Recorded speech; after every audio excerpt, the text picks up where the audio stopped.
को समझने के साथ साथ आपको नाटो, सेटो, सेंटो, नाटो प्लस समझना पड़ेगा, तब समझ में आएगा कि ये नाटो वाले मिलकर यूक्रेन लड़ाई को क्यों नहीं चाहते कि खत्म हो। और रसिया को सबसे बड़ा लॉस जो हुआ है वो फिनलैंड को नाटो में शामिल होने से हुआ है। तो देखिए, नाटो एक नॉर्थ अटलांटिक ट्रीटी ऑर्गेनाइजेशन है, ये एक सैनिक संगठन है। इसको फ्रेंच भाषा में उल्टा बोलते हैं, ओटान कहते हैं। तो जब भी कभी नाटो देखिएगा तो ओटान आएगा। तो इसका पूरा हिस्ट्री देखते हैं सेकेंड वर्ल्ड वॉर से पहले से। देखिए, जब द्वितीय विश्व युद्ध चल रहा था, वार सेकेंड वर्ल्ड वॉर 1939 से 1945 के बीच में, तो इस दौरान पूरी यूरोप की अर्थव्यवस्था तबाह हो गई थी। यूरोप लगभग एकदम भुखमरी के कगार पे चला गया था। तो यूरोप तहस नहस हो गया था।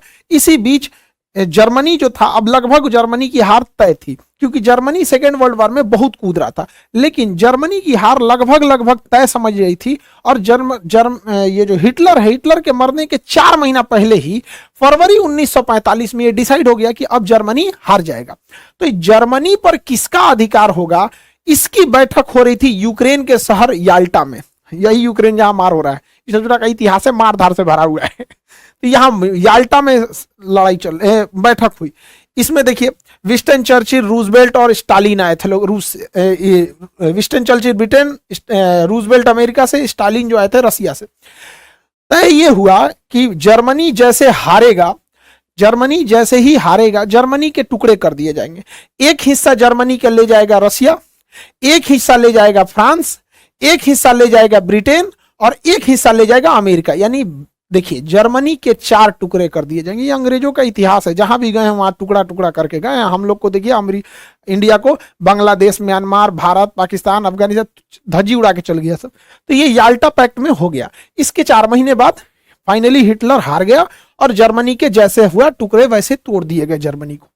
इसी में इस याल्टा समिट में यह भी बात कही गई थी कि रसिया जो था उसका कहना था कि जापान जब हारेगा तो मेरी कुछ जमीनें जापान के पास है। तो याल्टा समझौता में कहा गया ठीक है कि जो जापान का क्यूराइल द्वीप है, जापान जो है रसिया को हरा दिया था 1904 में, 1904-1905 की लड़ाई में ना जापान जो है रसिया को हरा दिया था। तो ये क्यूराइल द्वीप न हुआ क्या कि रसिया जब सेकेंड वर्ल्ड वॉर खत्म होगा, जापान पे परमाणु बम गिरा दिया गया, तो कहा डिसाइड किया गया कि यहां पर यह क्यूराइल द्वीप रसिया ले लेगा। तो रसिया ले लिया।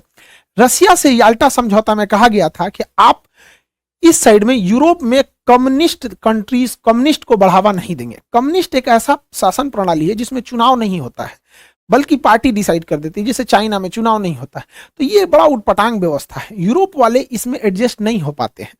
तो उनका कहना था कि रसिया इस साइड में कम्युनिस्ट को बढ़ावा नहीं देगा। तो रसिया कहा हम इस साइड में कम्युनिस्ट को बढ़ावा नहीं देंगे, इधर से ले लिया क्यूराइल द्वीप। आज भी जापान और रसिया के बीच में क्यूराइल द्वीप को लेकर विवाद है। लेकिन धीरे धीरे रसिया इस साइड में कम्युनिस्ट को बढ़ाना चालू कर दिया, कम्युनिस्ट देशों को बढ़ावा देना चालू कर दिया। इसका संदेह हो गया उस समय के तत्कालीन जो अमेरिका के राष्ट्रपति थे 1945 में, यहाँ पे ट्रूमैन को आभास हो गया कि इस साइड में ठीक है रसिया उधर चला गया, रसिया भी कम्युनिस्ट है, ये आपका चाइना भी है, उत्तरी कोरिया भी तानाशाह है, कम्युनिस्ट के बराबर ही होते हैं। तो उन्होंने देखा कि रसिया को इस साइड में रोकना बहुत ज्यादा जरूरी है, लेकिन रसिया अपना एग्रेशन करते ही जा रहा था। इसी बीच में फरवरी 1948 में रसिया जो था उस समय सोवियत संघ था, तो रसिया के साथ था एस्टोनिया, लातविया, लिथुआनिया, ये पूरे के पूरे रसिया का ही पार्ट था। सोवियत संघ उस समय union of Soviet socialist Republic, USSR नाम था रसिया का, तो ये सब उसी के साथ थे। ये आपका बेलारूस, यूक्रेन, मोल्डोवा, ये भी रसिया के साथ ही थे, उसका पार्ट था। ये काकेशस देश, जॉर्जिया, आर्मेनिया, अजरबैजान रसिया के साथ था। ये सेंट्रल एशिया के Kazakhstan, Kyrgyzstan, Tajikistan, Turkmenistan, Uzbekistan, ये सब रसिया के साथ थे। तो आप देखिए उस समय रसिया का क्या इतना बड़ा एरिया होता था, ये पूरा का पूरा रसिया था। इसके बावजूद रसिया ने यहां पर उस समय के जो चेकोस्लोवाकिया देश है, फरवरी 1948 में चेकोस्लोवाकिया पर अचानक सेना भेज के तख्ता पलट करा दिया और यहाँ के लोकतंत्र के सरकार को उखाड़ फेंका और यहाँ पर अपनी पिट्ठू सरकार, जैसे इसी के हिसाब से चलने वाली सरकार, कम्युनिस्ट सरकार को यहाँ बैठा दिया। आज चेकोस्लोवाकिया 2 भाग में टूट चुका है, चेक गणराज्य और यहाँ पे स्लोवाकिया। उस समय इसने कब्जा किया। अब यूरोप वालों को डर हो गया कि भैया यहां तक तो खुद का खुद रसिया है, अब ये इसके भी आगे बढ़ेगा तो हम लोग कहां जाएंगे। और उसके अलावे जर्मनी का एक हिस्सा तो रसिया याल्टा समझौते के तहत ही ले चुका था। अब इसके बाद अमेरिका वालों का नींद खुला कि भैया इनको कैसे रोका जाए। तो रसिया क्या था कि अन्य सरकारों को भी लालच देता था कि तुम भी कब्जा कर लो, तुम भी कब्जा कर लो, लोकतंत्र की सरकार को उखाड़ फेंको।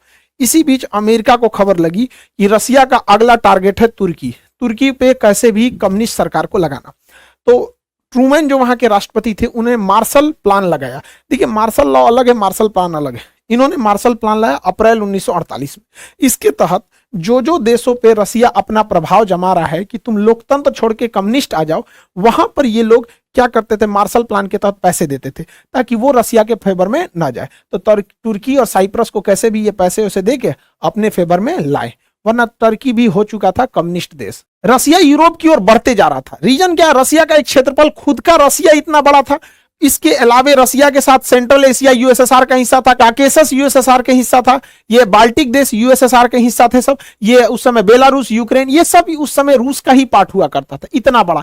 इसके अलावे अब रसिया एंट्री करना चालू किया। तब इन्होंने क्या किया, 4 अप्रैल 1949 को नाटो सेना का गठन किया। जिस समय गठन हुआ उस समय 12 देश थे, वर्तमान में इसमें 31 देश हो चुके हैं।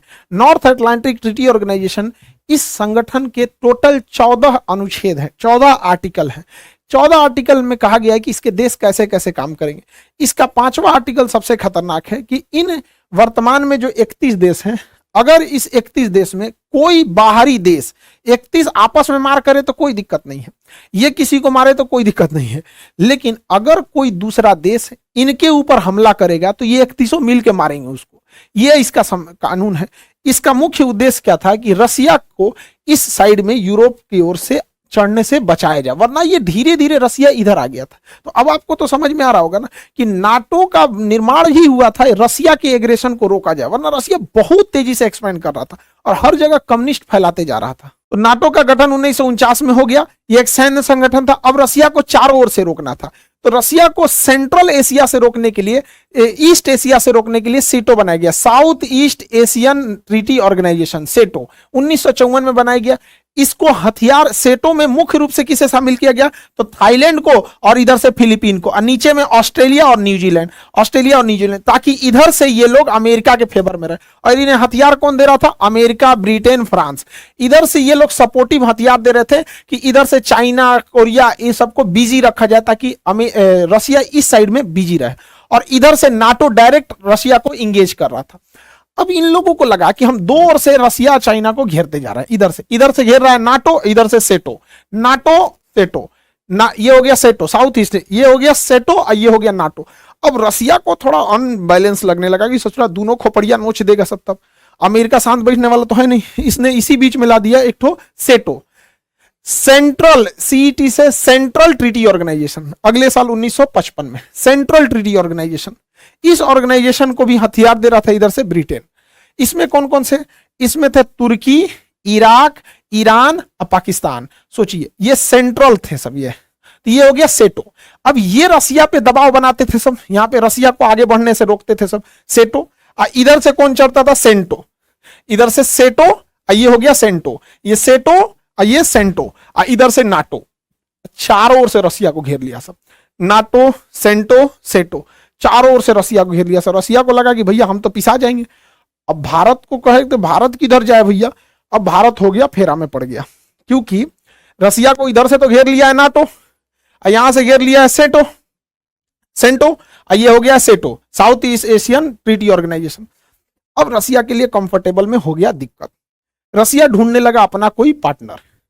इस बीच जो भी रसिया के फेवर में जाता था, अमेरिका उसके आंगा लगाता था। अब इस कंडीशन में इंडिया कंफ्यूज हो गया, इंडिया किधर से जाए, क्योंकि अगर नाटो ज्वाइन करता है इंडिया तो रसिया नाराज, सेंटो में भी रसिया नाराज, सेटो में भी रसिया नाराज। और रसिया हमारा बहुत जरूरी मित्र है वहां पे, क्योंकि पास में है यहाँ पे रसिया, कभी भी हम लोग के विकट परिस्थिति में रसिया ही काम आएगा यहाँ पे। तो हम लोगों ने क्या किया, उस समय जवाहरलाल नेहरू जो थे बड़ी समझदारी का काम किए। 1961 में इन्होंने कहा कि अमेरिका के फेवर वाली दुनिया को कहा जाता था पहली दुनिया, और रूस के फेवर वाले को कहा जाता था दूसरी दुनिया। तो जवाहरलाल नेहरू ने कहा कि अब हम लोग ना अमेरिका के फेवर में है ना रसिया के फेवर में, हम लोग तीसरी दुनिया के हैं। तो इसे तीसरी दुनिया या दक्षिणी दुनिया कहा जाता था। हालांकि इसका ऑफिशियल नाम था non aliasing movement, non aliasing movement, shortcut में नाम गुट निरपेक्ष। हम किसी भी गुट में नहीं रहेंगे। इसमें गुट निरपेक्ष में 4-5 लोग का नाम बहुत महत्वपूर्ण है। इसमें एक इंडोनेशिया का अहमद सुकर्नो थे, भारत से जवाहरलाल नेहरू, मिस्र के कर्नल नासिर और यूगोस्लाविया से जो थे मार्शल टीटो थे। ये लोगों का बहुत महत्वपूर्ण योगदान था कि हम किसी भी गुट में नहीं रहेंगे, और ये जरूरी भी था गुट में न रहना। रीजन क्या है, गुट में से बहुत लॉस हुआ था। सेंटो में ईरान था अमेरिका के साथ, सेंटो में इराक था अमेरिका के साथ। देखिए वही अमेरिका ने इराक को उड़ा दिया, तबाह कर दिया। वही अमेरिका ने ईरान के पीछे पड़ा हुआ है, जबकि एक समय था सेंटो की गठन अमेरिका ही नहीं किया था, इन लोगों को अपने साथ मिलकर कि रशिया को बर्बाद करना है यहाँ पे। इसलिए बहुत ज्यादा इंटरनेशनल रिलेशन के मामले में हम लोग अमेरिका और वेस्टर्न देशों पे भरोसा नहीं कर सकते हैं यहाँ पे। तो ये चारों ओर से रशिया की घेराबंदी चल रही थी। अब रशिया ऐसा तो नहीं है कि चुपचाप बैठा रहेगा। अगर आप रशिया को इधर से नाटो से घेरोगे, सेंटो से, सेटो से, चारों ओर से घेरोगे, रशिया भी तो कुछ ना कुछ करेगा। तो रशिया जो था, देखिए रसिया अलग है, सोवियत संघ अलग है। तो ये हो गया रसिया, ये वाला एरिया तो कंप्लीट हो गया रसिया, ये पूरा का पूरा रसिया का हो गया। रसिया उस समय रसिया ना हो के यूएसएसआर था, USSR, union of Soviet socialist Republic association. तो यूएसएसआर के साथ ऑलरेडी उसी का था आपका बाल्टिक देश, Estonia, Latvia, Lithuania, Belarus, Ukraine, Moldova, ये उसी का था। जॉर्जिया, आर्मेनिया, अजरबैजान उसी का था। और सेंट्रल एशिया भी इसी का था। तो ये सब का सब हिस्सा जो था यूएसएसआर का हिस्सा था। इसके बावजूद रसिया नहीं रुका। इतना यूएसएसआर होने के बावजूद, ये हो गया रसिया, इसमें इसको जोड़ दीजिए तो यूएसएसआर। अभी रसिया क्या सोचा आगे बढ़ने के लिए, इसने क्या लाया, वार्सो पैक्ट। जिस तरह से अमेरिका नाटो ला रहा था, नाटो को काउंटर करने के लिए रसिया वार्सो पैक्ट लाया था। वार्सो पैक्ट 1955 में आया था। इस वार्सो पैक्ट के तहत रसिया अपने कम्युनिस्ट विचारधारा के देशों के साथ मिलकर